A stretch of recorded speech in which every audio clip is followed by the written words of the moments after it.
కొన్ని గోస్ట్ అకౌంట్లు ఫేక్ అకౌంట్లు పెట్టి సోషల్ మీడియాలో ట్విట్టర్లో ఫేస్బుక్లో ఇన్స్టాగ్రామ్లో వాట్సాప్ గ్రూపులలో కొన్ని ఊరు పేరు లేని తలా తోకా లేని ఆన్లైన్ పేపర్ల పేరిట కేసీఆర్ గారి మీద కేటీఆర్ గారి మీద మా హరీష్ గారి మీద కవిత గారి మీద తర్వాత ఎవరైతే మాట్లాడుతున్నారో చాలా మంది మా నాయకులందరి మీద ఫేక్ న్యూస్ స్ప్రెడ్ చేస్తూ ఉన్నారు. నాకు అందరు తెలుసు, నేను చెప్తా ఉన్నా మీడియా రికార్డ్ చేసుకోండి మీరు, నేను చెప్తా ఉన్నా నాకు అందరు తెలుసు. రేవంత్ రెడ్డి టీంలో అధికారులు ఎవరో, రేవంత్ రెడ్డి టీంలో ఇవన్నీ నడిపిస్తున్న ఎవరో అందరు తెలుసు నాకు. రేపు మేము అధికారంలోకి వచ్చిన పక్క ఇంకా కొంతమంది ఎవరైతే నేను మాట్లాడేది మీరు వింటున్నారు, మీకు అర్థమవుతుంది, మీరు ఈ ప్రెస్ కాన్ఫరెన్స్ చూస్తున్నారు.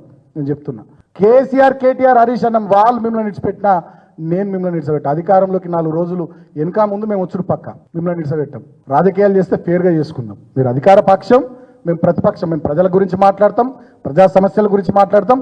మీరు ప్రజలకు ఏం హామీలు ఇచ్చిర్రో వాటిని మీకు గుర్తు చేసుకుంటూ మేము ప్రజల పక్షాన మాట్లాడతాం. మీరు చేతనైతే పని చేయండి, సాతగాకపోతే గమ్మునుండండి తప్ప వ్యక్తిత్వాన్ని దెబ్బతీసే విధంగా మా నాయకత్వం మీద మా వాళ్ళ మీద బురద జల్లేటటువంటి ఫేక్ న్యూస్లు డ్రామాలు చేస్తే 1000% మీరు ఎవడెవడు పెడుతున్నా అని తెలుసు. మీ గొట్టపు ఛానళ్ళు, మీ గొట్టపు కథలు, మీ గొట్టంగాళ్ళు అందరూ తెలుసు. ఎవరిని వదిలిపెట్టాం, మిత్తి కాదు దానికన్నా ఎక్కువ ఇస్తాం. తర్వాత మళ్ళీ మమ్మల్ని తప్పుపట్టడానికి తెలంగాణ సమాజం కూడా వాళ్ళు కూడా ఏమనుకోరు. మేము కూడా ఓపికగా పద్ధతిగానే ఉంటున్నాం. కానీ మరి వ్యక్తిత్వాన్ని దెబ్బతీసే విధంగా ఇష్టం వచ్చినట్టు చేస్తే మాత్రం డెఫినెట్ గా మిత్తితో సహా ఇస్తాం. మీరు కొడుకులారు అనుకుంటున్నామో అమెరికాకు పోతాం, లండన్ పోతాం, దుబాయ్ పోయి దాక్కుంటాం, అధికారం పోయినాక గల్లవటి గుంజుకొస్తా బిడ్డ అక్కడికి వెళ్ళి ఒక్కొక్కని గల్లవటి గుంజుకొస్తా వేరే దేశాలకు పోయినా.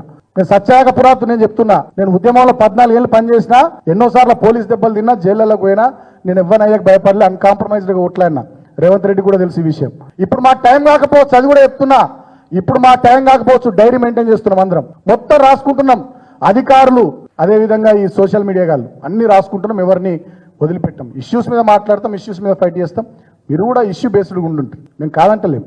కానీ మరీ పిచ్చి పిచ్చి చేస్తే మాత్రం ఊరుకునేది లేదని చెప్పి సందర్భంగా నేను హెచ్చరిస్తా ఉన్నా. ట్విట్టర్లో నేను చూపిస్తాను మీకు, ఒక గోస్ట్ ఐడి క్రియేట్ చేసిరండి ట్విట్టర్లో. దీని పేరు కాపలా కుక్క అని కేసీఆర్ గారు బొమ్మ పెట్టిరండి. దాంట్లో ఇష్టం వచ్చినట్టుగా బీఆర్ఎస్ పార్టీ నాయకుల మీద. ఇదేం పద్ధతి నాకు అర్థం కాదు.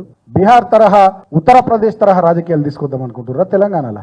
సిసిఎస్ లో ఫిర్యాదు చేసిన పోలీసులకు వాళ్ళు పట్టించుకుంటలేరు. సరే పోలీస్ సోదరులు కూడా గమనించాలి, అధికారం ఇవ్వడానికి శాశ్వతం కాదు సోదరులారా. డెఫినెట్ గా మేము వస్తాం.